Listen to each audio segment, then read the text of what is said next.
Hey everyone, Mr. MC here. This is a guide for round 4 of the Nations Cup Exhibition Season 2. Let's get this started. Your first braking point is in between the 100 and the 50 meter mark. You want to brake hard for a short moment, quickly ease off of the brakes, let the car cruise for just a moment, let the downforce do the work, and then quickly get on the throttle. For some of these turns, what you want to do is quickly ease off of the brakes, let the car cruise for a moment, let the downforce do the work for you, and then quickly get on the throttle, and that'll help you go even faster through this track.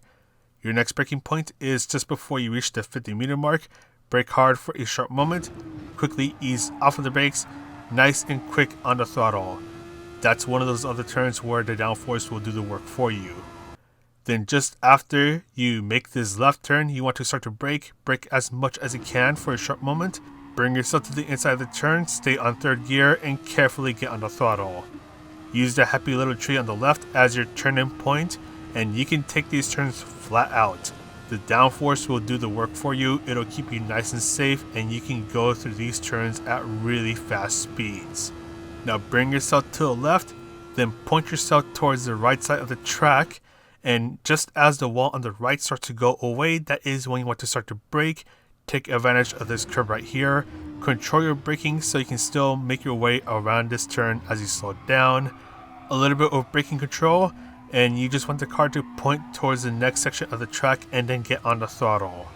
Then stay on the left side of the track, and just as you start to make this right turn, right around here is where you want to start to brake. You're pretty much going to be braking as much as you can, and you want to be super careful as you start to turn in. Don't turn in too early, otherwise you will hit the wall. Get really close with the wall, ease off of the brakes, let the car do the rotation for you before you start to fully accelerate. Now that was a pretty hard part, so go ahead and take a breather as we go down this straight.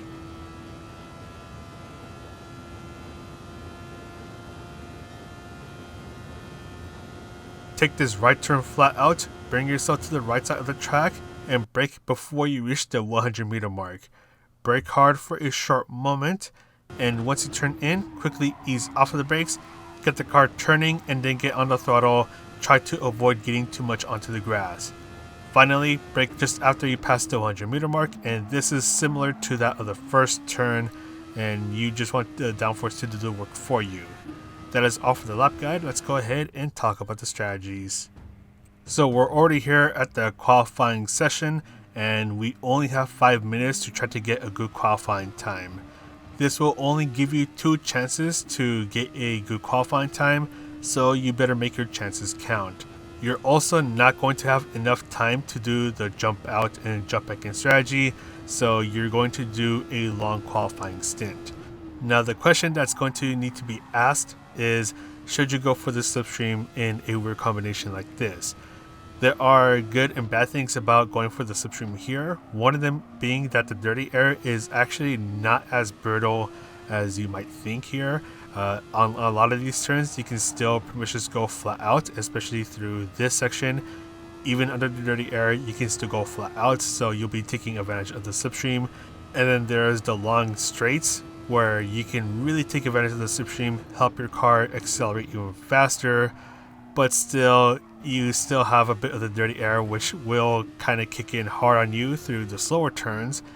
And if you end up getting too close to the car ahead of you, that is going to end up slowing you down. So in my opinion, I'm going to go with no, just because if you get too close to the car ahead of you, let it be from just the slipstream kicking in a lot, or just because they made a mistake, that can slow you down and hurt your own qualifying times. And you only have 2 chances, so once again, you gotta make it count.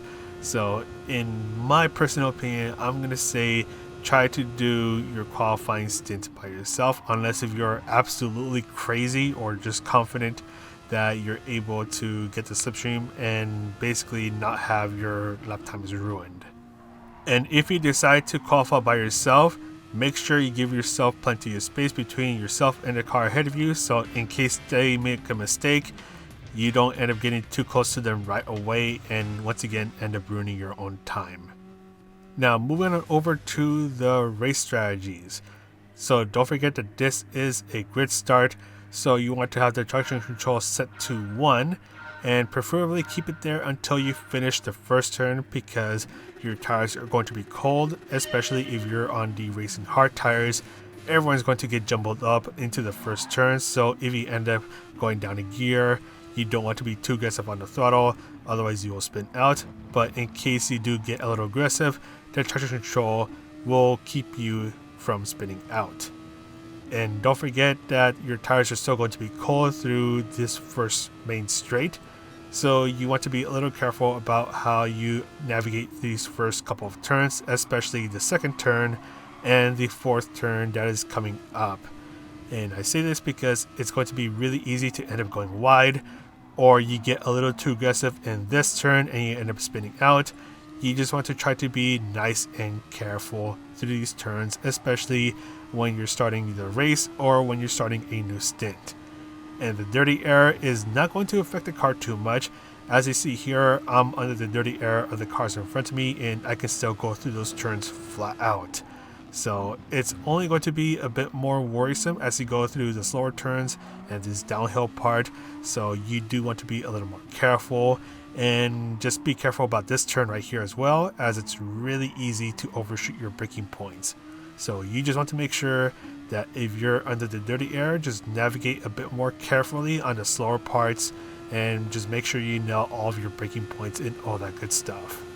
And if you saw the light blinking on the back of my Super Formula, that was the overtake feature being used, and that helps the car go even faster. It gives the engine more power, so you're going to be able to accelerate even faster.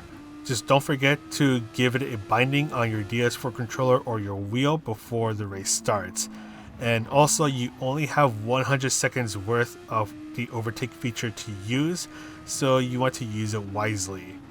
And now we can finally talk about the general information, because there is quite a bit to unpack here. So we are doing 13 laps at Mount Panorama with the Super Formula, and that includes both the Toyota and the Honda. Both of them are pretty much the same Super Formula, so you can use whichever one you prefer more.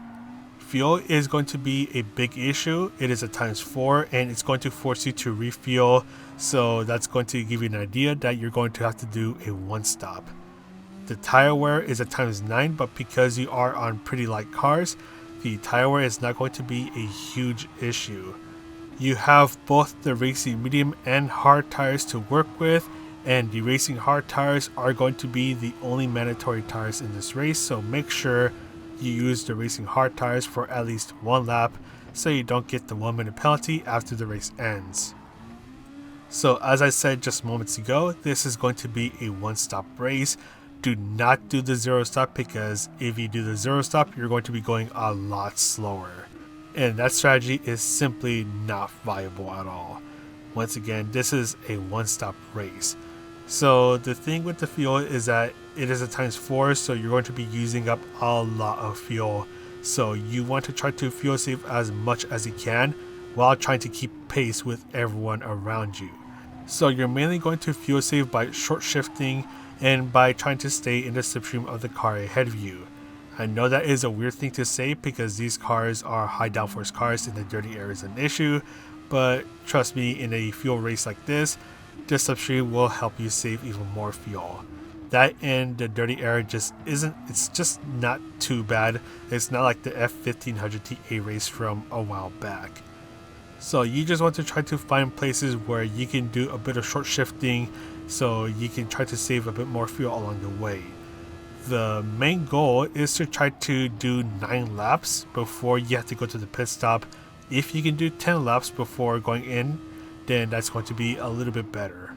Now, when and how much you want to short shift is going to depend on where you're at and what the environment is around you.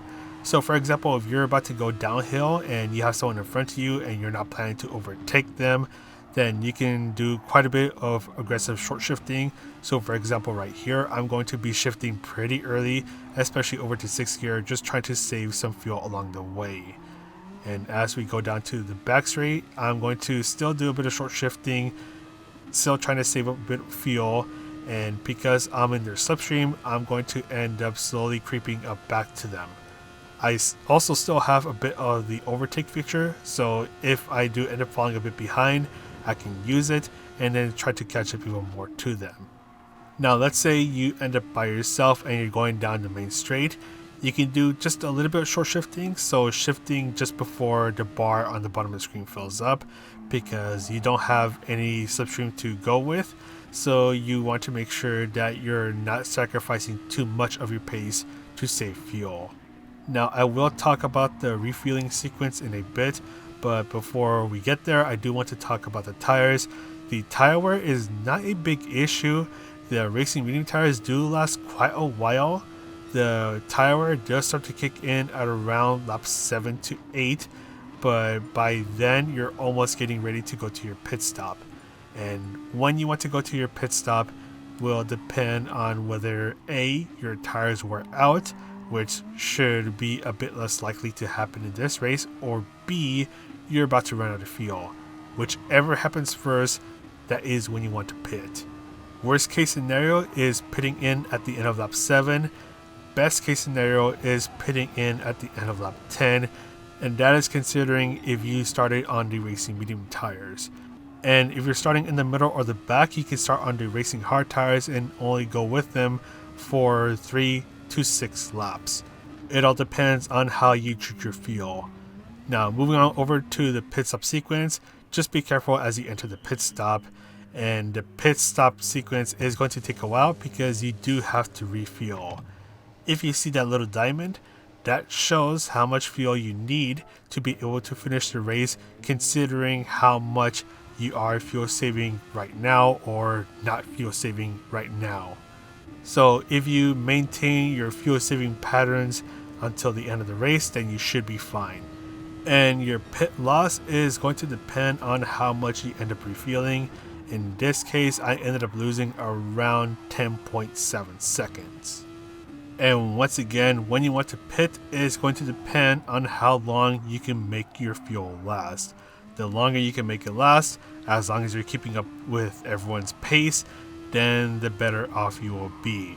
And if you decide to start on the racing hard tires, you need to have a good idea about how long you can make your fuel last, because if you pit too early and you refuel, then there's a chance that you might end up running out of fuel and you might be forced to pit again.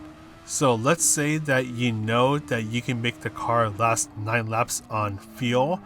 Then if you end up starting in the back, then you're going to do 4 laps on the racing hard tires, pit in, switch over to medium tires, refuel, and then your last 9 laps will be on the racing medium tires. And I say this because running out of fuel can happen in this race, and you just want to make sure that it doesn't sneak up on you so you don't have to panic fuel save or anything like that. Cover your butt, make sure you know how you're doing in the race, and make sure you know what you need to do so you don't end up making a catastrophic mistake. And finally, let's quickly talk about places to overtake. So the main straight can be a place to do a bit of overtaking, especially at the end of the race. Then there's this first straight where it is a great place to do some overtaking. And if you're able to take advantage of the car ahead of you, take advantage of the slipstream, take advantage of the overtake feature, then you can get the overtake done before you reach this turn. Then as you go up and down the mountain, it's pretty much a single file line until you reach the back straight, where this is another opportunity to get an overtake done. Once again, taking advantage of the slipstream and the overtake feature. And it'll be especially effective if the car in front of you gets a really bad exit. You can definitely take advantage of that.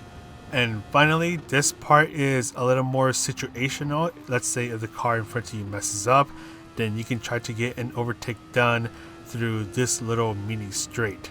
And once again, this part for overtaking, it's a little situational. And yeah, that is pretty much it for this guide. So hopefully this guide helps you out. Once again, this is a one-stop race. Try to do a bit of fuel saving by short shifting. And yeah, so don't forget that the racing hard tires are required for this race. And that is pretty much it. So that is all from me. I'm going to sign off now. So this is Mr. MCA wishing you a good race, and I'll see you in the next video.